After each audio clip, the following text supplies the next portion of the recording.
Hey, Alex, back from Board Game Co, and we are starting our Gencon Hall tour.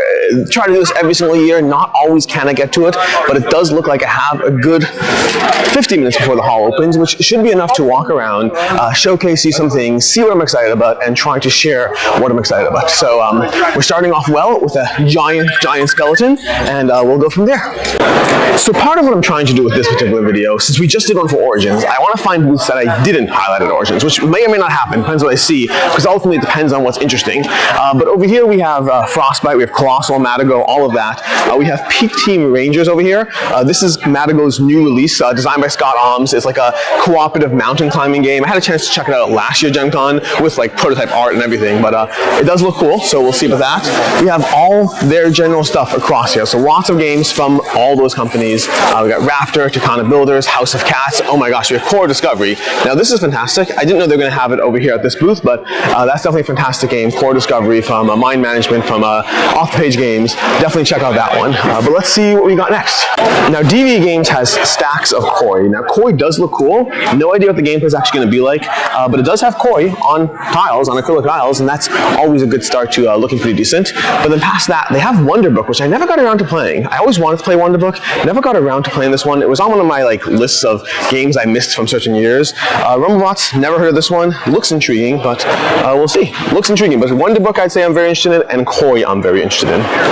We also have Tag Team over here. Now Tag Team I don't know much about. I've been seeing lots of buzz about this, but here, let me see. Tap behind me over here, we got the booth. So this is the game, Tag Team.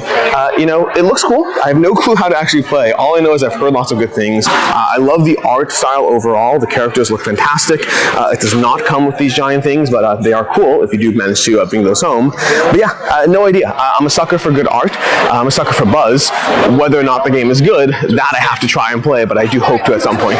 So over here we have Loco Games, and Loco Games, they have a bunch of smaller boxes here that I haven't played at all, but they do have Starleaf, and Starleaf is one that I really enjoyed. It's a, oh my gosh, this is actually a larger box than I saw last, but this is basically a climbing game. The components look much better than the toy that I saw. The cards have a nice foil to them, but this is a fun game. It's a fun game of trying to climb a ladder, basically. There's a game that always reminds me of, can't remember right now, it's a piratey game, but effectively you're trying to rubber band, you're jumping, that's why there's frogs, you're jumping over each other as you play, and at least a lot of tactical decisions that I really enjoy. And also while we're here, we have Slay the Spire. Slay the Spire, booth full of Slay the Spire. I imagine these will sell out faster than you have an opportunity to do so. Yeah, Slay the Spire, fantastic game, based on the video game obviously. They did a great job making it very faithful to the video game. To some extent, one of the critiques is that it's too faithful to the point that why do you need to play this compared to the video game? But if you like the table presence, if you like the cooperative play, those are both great reasons to play Slay the Spire, the board game. So Compile 2 is one that we knew would be here, which is nice. Ever since it was announced that it was picked up. But this is, we have regular Compile with its purple playmat, and then we have Orange Compile with its orange playmat. We have Luck and War and Time and Chance, which are a whole bunch of new terms or words or categories. The categories of the game. Basically, it's a lane battler. It's a lane battler where you're going to pick a few different attributes, mix them together, and dive into it that way. So, I mean, I like Compile a lot. I haven't tried Compile 2. I definitely want to. We have Suna Valor over here, which is one that was on my list. Pagan's fantastic, by the way. I've been playing it on BGA. I can't wait to How's play it going? Which one? Suna Valor or Pagan? Well, Pagan's amazing. I want to play Pagan? Yeah. It's so good. It's so good. All the expansion stuff, you definitely got to get into it. I still haven't played the expansions, honestly. I played the base game dozens of times. I haven't either. But yeah. You got to come to the Capstone stuff. Yeah. They're very good stuff here. Yeah.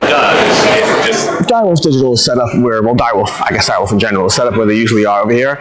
First of all, if you haven't played it yet, is at the side note, other side, if you haven't played it yet, Cascadia Digital is absolutely fantastic. I've played a ton of this. I've gone through the whole, I've played the whole entire Cascadia solo. I've done it again on digital. I've gone through the whole entire thing. They also have daily challenges, which is great. Outside of that, they have Invincible, which I wasn't a huge fan of. I want to try it again. People have said definitely try it again, so I do want to. Catacombs generally has always been one that I've been okay with. I'm trying to find Lightning Train. I have to imagine it's set up here because it's their new one, the exciting, the convention, all that stuff. So it's over here. It looks like they are setting it up here. So we have Wild Tiled West, which I haven't covered, but I do enjoy. But then we have Lightning Train over here, which looks cool. I want to try it at some point, but that's Direwolf. Bombbusters won the Spill This Yarus, which was pretty cool. I'll be checking out Endeavor soon enough, but Bombbusters won the Spill This Yarus. They have a whole entire stack of Bombbusters here, which makes sense because that's going to completely sell out. It's been hard to get your hands on it in general, and again, winning the Spill This Yarus is insane. It means like 100,000, 200,000 extra sales compared to what you would have gotten normally. So congratulations to everyone who won, and kudos, and lots of games sold. We have Fabled from Lacana. Lacana is always fun. I still enjoy Lacana. Lacana is a game that it's a whole conversation for a different day. Maybe I'll do a revised review of Lacana now that I've been playing it a lot more. And we have the 4 Doors. The 4 Doors from Happy Camper. This is one that was on my Gen Con. Oh, speaking of Endeavor, we got Endeavor Deep Seas over here, as well as all the KTBG stuff. But then we have 4 Doors, which this is not 4 Doors. This is Jungo. I am interested in Jungo, but I'll check that out later. And then we have 4 Doors, Jungo. In general, the trio is obviously a fantastic game, but from the rest of them, I'll stop by and see them. I do want to check out both of those. The 4 Doors is on my Gen Con list, and it looked from Matt Leacock, which made me very interested. And then we have Blood Rage Valhalla. Like Blood Rage Valhalla, this is another one that's very much one that I want to try. I don't know if they're going to be having it here, doing here. I don't know what they're doing, but they have like a ton of stuff. Like it's weird. Tabletop Tycoon, well, Tycoon Games, they've been buying up so many things. If you've been paying attention, the amount of stuff they've been getting their hands on, it's a little bit all over the place. It really feels like every day there's a new announcement of something. They have Blood Rage, they have Rising Sun, they have all those things at the hall. So they're definitely look, Blood Rage setup over here. I don't know. Do they have a prototype for Valhalla? No Trailblazers, no Valhalla. I'm not seeing a Valhalla prototype, which is a shame. But yeah, this is Tycoon Games. They're buying everything. If you haven't seen it yet, first of all, Frosthaven is coming out, so that's definitely worth checking out. Well, Frosthaven on PC is coming out, to be more specific. But they have a new thing at the show that they just announced, which are these mercenary packs. So I think these are them right here. I think these are the mercenary packs. But if you want to play as Hale or Cassandra or Anafi or Satha, like these are all characters from each of the IPs, from Forgotten Circles, from Gloomhaven, from Jaws of the Lion, and from Frosthaven. But if you want to check out like additional characters you can integrate into your game, they just announced that for the show, which is a very cool concept, easy to like pick up and like play and add in, and it gives you those familiar characters for those of you who have played these games or these IPs or the different IPs in the Gloomhaven line. So cool concept. It's going to be an easy thing to sell, and yeah, I mean, I think the one I want to play as is Hale, because like Hale's the one I played the most against, but that's Gloomhaven. Back at the GameFound booth, we're not quite over yet, but we do only have 10 minutes till the hall closes. I'm just going to show you some of the things we got set up here, because we got Dungeons and Lasers Caves. Like these are just a bunch of like, these clip together really easily. This guy less easily, but he is cool, so I guess it's a payoff.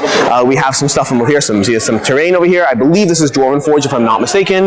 We have some Blasphemous set up over here, some Black Rose Wars Rebirth. We're going to move around the banner here.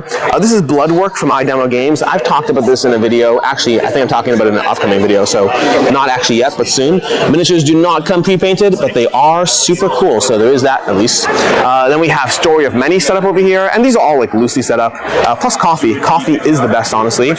We have some Principus over here. This is not Principus. That sandwich is not Principus. That's Principus, and I hopefully am saying that halfway correctly. Then we have some Lord of the Rings Confrontation set up. This is not the $3,000 table. Actually, I think it's $2,300 went down. We have some Street Fighter. No, not Street Fighter. I don't know why I said that. Tekken. We have some Tekken over here. Tekken's very cool. And then we also have some, what's it called? Oh my gosh, Onward. I have to remember all the names of these games. And then Dante Inferno with some cool looking miniatures, some Sunwashed or whatever, and Battleforged Berserker is here as well. And there's one thing, I want to show you one more thing, because it's hidden on the floor for right now, because it's being set up later today, but by the time you see this video, you're allowed to see it. That's The Witcher Legacy, which I had a chance to play already. Honestly, I like The Witcher Old World better, but Witcher Legacy is still great. So you can check out my full review of that coming at some point. Short version is Witcher Legacy is great, Witcher Old World is better. But then while we're here, actually, I'm going to go ahead and show you some Roxley stuff, because Roxley's over here, and we got Santorini. Santorini Pantheon Collector's Edition. This is very cool, and Riddle of the Sphinx is phenomenal. I love Riddle of the Sphinx. It's looks great. Actually, while we have it here, I'm going to show you the cool metal Excalibur sword. This is very cool. I've held that, and it does have a nice heft to it, which is very satisfying. But yeah, that's what we got from Roxy. And we have Santorini set up on the table if you want to check that out. Again, it's a great game. I've had it in my collection for years at this point. Skyrise is fantastic. Check that out. And let's see where we're going next. So we've got a lot of fun things over there. We have Asmodee like set up behind us with some giant Catan stuff. But I'm actually headed to the thing that people want the most, which is cat towers. Cat towers are generally, I'm going to say hi soon to these people. But cat towers over here, this is a giant cat tower. It's like literally a giant cat tower up there from Arcane Wonders. That is the official box you are buying, by the way. It is a little hard to fit into your carry-on, but it is very cool. The tower does require a bit more setup than I'd like, but when you're done, your kids can climb on it, fall down, and you can probably sue Arcane Wonders and get a smaller version of cat tower, I think. Outside of that, we have miniature market, we have canvas critters. I've talked about this one on camera. Oh, they have a cute little board. I like this. So this board over here, this is the part that's cool, because you can actually make the little canvases yourself with these little polyominoes. This is a game where you're kind of being creative, using your polyominoes to create things. But yeah, it's on crowdfunding. You don't know when it ends. Pandasaurus is here as well, and they constantly put out games that are so much fun. What's the new one that I really like? Gatsby. Gatsby is the new one that I really like from them, because let me see if I can scroll through and show it to you. Oh my gosh, I lied. Shackleton Base as well. Shackleton Base is absolutely fantastic. Definitely check out that game if you are able to. And then Gatsby over here. Gatsby is a ridiculously good game. It's on BGA.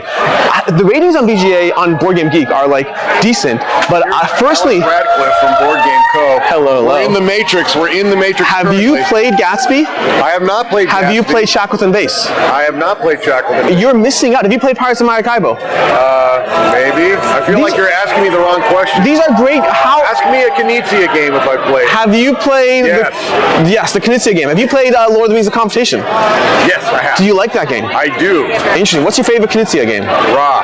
Ra is a good choice. What is your favorite non-Knizia game? My favorite non-Knizia game, I guess, might give me my #1 game of all time, so that would be, I can't remember what #1 game is. Is it Vindication? I can't remember. I think, no, Castle Burgundy. Oh, okay. I forgot, it changed. Last year was Vindication. Beautiful. The hall is open at this point, which means it's too late to do more videos. So we're going to do one of two things. Either this is the end of the vlog, full stop, period. Sorry for the background noise. Or alternatively, I might do a hall walkthrough on rush mode and see if that is interesting. But that will be later, and this vlog goes up tomorrow, so we'll see.